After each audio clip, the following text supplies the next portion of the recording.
Wala ba mga solid subscribers, no? So ngayon manonood po tayo ulit ng mga updates regarding po sa ating mahalima, no? So ang una po natin papanoorin ay kay Miss O po, no? And ito, syempre alam niyo naman si Miss O, lagi ko sinasabi sa inyo. Pagdating po sa mga updates regarding po sa ating mahalima, isa yan si Miss O sa pinapanood ko. Sobrang bilis po talaga, in sobrang sobrang ano talaga, mas mabilis pa kay The Flash pag nagbigay ng updates regarding sa ating mahalima, no? So ayoko na patagalin pa, so without further ado, let's all watch this. SB19 claims name but is not totally free from ShowBT. It is a very good news that SB19 gets to retain their name and logo. And although this is a positive thing, many fans are worried and asking what could be the amicable settlement through fair and equitable resolution with ShowBT mean. So, since ShowBT still owns the SB19 name and logo, this means they will still receive royalties from SB19's concerts, songs, merchandises, and many more. The question is this a good thing?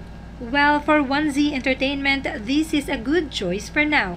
If they will bring this matter to the court, ay siguradong matatagalan pa at sayang ang panahon, lalo na't SB19 is at their peak now. Hindi may kakaila na SB19 is gaining the momentum they need in their career, especially with the global market, and changing their name is a very risky move, lalo na't nakikilala na sila sa international music scene. So for now, this is the good decision for them. And based on the 1Z Entertainment official statement, it said there was a fair and equitable resolution, so kahit nagbabayad pa sila sa ShowBT, tiyak na hindi rin sila malulugi dito. So with this, let's patronize more the concerts, projects, brand endorsements, and merchandises of our mahalima, and just think of ShowBT as non-existent in their lives. Let's focus on the boys and what's good for them. Actually, napakagandang diskarte po no. Alam natin yung royalties po, syempre mapupunta like may almost, di ko alam kung half po ng pumapasok po na di ko alam, basta siguro pera yun, sa madaling salita yung pera no, sa SB19 or sa management ng 1Z is napupunta rin po sa ShowBT. Hindi ko lang kung paano, is either 60-40 or 30-70 or 50-50. Marami pong ano yan, no?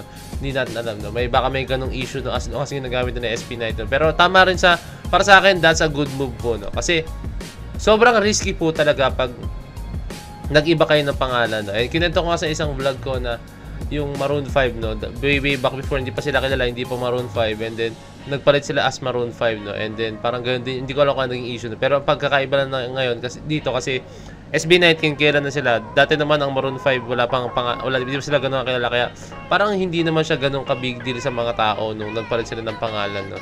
And mas naging patok lang talaga sila sa Maroon 5 ng pangalan. And dito kasi SB19 patok na yung pangalan, tapos syempre mag-switch sila sa ibang pangalan, no? And mahirap, napaka-risky, no? Syempre ang ibang bansa, ang alam lang nila, eto most of the time ang ibang mga tao naman pag binanggit ang pangalan na kunyari SB19, kaya nila as SB19 pero hindi na kaya individuals, yung bawat tao nakapaloob doon, no? Pero SB19 nasa group kaya nila, no? So malaking ano rin 'yan, malaking kawalan din, no? So okay din 'yun kasi sinabi ko nga sa inyo, nasa peak na sila talaga ng career nila, sinabi nga ni Miss O, no? Kaya ayan, gawa na lang nila ng paraan, basta mahalaga is magtuloy-tuloy po ang ating mahalima, no? Let's go.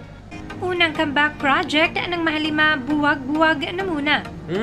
For almost a month, we missed our mahalima so much and waited to see them perform on stage or on TV again.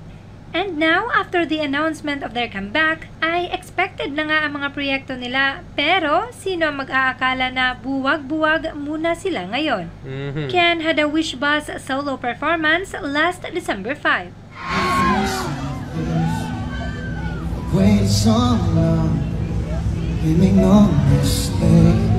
On December 6, Pablo and Style performed at the Shopee Super Awards 2023.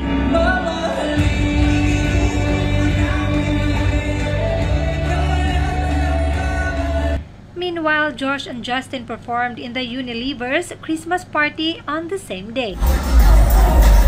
Kanya-kanya talaga silang agenda, no? Gento! Gusto man nating makita sila bilang isang grupo, but actually, this is a good thing. When they perform as a subunit or as a solo artist at gamit lang ang kani-kanilang mga pangalan and not the SB19 name, then their former company has no claims on it. Sa kanila at sa 1Z Entertainment of course, mapupunta ang talent fee nila. Pero syempre walang dapat ikabahala dahil at the end of the day, they are still one as a group. And of course, makikita natin silang kumpleto sa Asia Artist Awards this December 14. So, ayun na siya, no? So, yun nga. Para sa akin, dagdag ko lang, no? Isa pong sa magandang part yan, pag sa individual sila nagpa-perform, no? Is nabuboost lalo yung confidence nila. Even though alam natin na sobrang grabe na confidence nila ito, no? Pero yung ano na, para mas nagbi-build up po yung, yung as individual skills nila. Talagang mas nag-build up, no? Kaya okay din na ganito talaga na may mga iba-ibang ginagawa ang Mahalima na mga solo projects or what, no? Para sa akin, sobrang gandang bagay nun. Confirmed, SB19 to perform in Asia Artist Awards and collab with another K-pop groups. This is what we've been waiting for, a confirmation from Asia Artist Awards itself. As per the local organizer, SB19 has a big role on the said event. SB19 along with the other Filipinos invited are chosen for a specific award. And aside from being an awardee, SB19 is confirmed to perform in front of the K-pop groups and artists. Woo! And here is the most exciting of them all. SB19 will collab with another K-pop groups. Watch this. Performing, but SB19 will be performing. Okay. They're also having a collaboration with other K-pop groups. So it's quite big. But they will be awarded. They were specifically chosen for a certain award. So that everybody who were invited actually in AAA have a... Napakasolid. Pasensya na ako, medyo nahikab ako kasi 2 hours lang yung sleep ko, no? Pero syempre hindi tayo pwedeng hindi mag-upload or manood ng mga contents or mga SB19 contents na yun. Syempre mag-upload araw-araw, no? Kaya sipag at alaksan lang. Let's go! Pero tatapusin natin to. Pero eto, dito tayo sa Asia Artist Award, no? So, doon pa lang, alam mo yun, doon pa lang makapag-perform kasi Asia Artist Award. Kaya syempre, iba't ibang mga groups or iba't ibang mga performers manonood doon or mga artists, no? Marami na. Tapos, ang papanood nila is SB19, no? Ang angas na nun, no? Tapos, syempre, i-represent na lang, ang Pinas sa ibang bansa, no? Ito, itong Asia Artist Awards, no? Tapos, sasamahan pa ng K-pop group, kung ano mang K-pop group yan, no? Kung sino po sila, no?